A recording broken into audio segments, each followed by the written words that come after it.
What if the loneliest, weakest person in New York suddenly became a national hero? That was Joey Pell. At 19 years old, Joey was poor, lonely, and forgotten. He slept near a stable, survived on cheap meals, and spent most days doing odd jobs. He was small, timid, terrified of conflict, and so unimportant that most people barely noticed he existed. Then one day, a letter arrived. Joey had been drafted into the army. At first, he was terrified.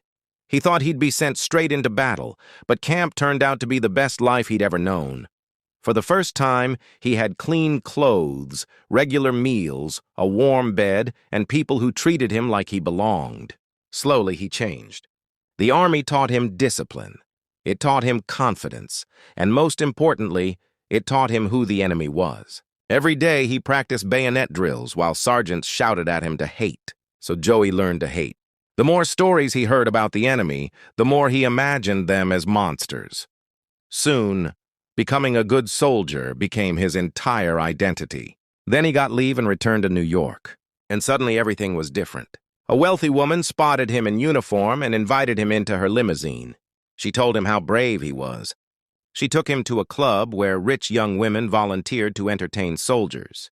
They danced with him, praised him, and thanked him for his sacrifice. No woman had ever paid attention to Joey before. That day changed him. Everywhere he went, people treated him like a hero. Strangers bought him meals, gave him gifts, offered him rides, shook his hand. For the first time in his life, he felt important.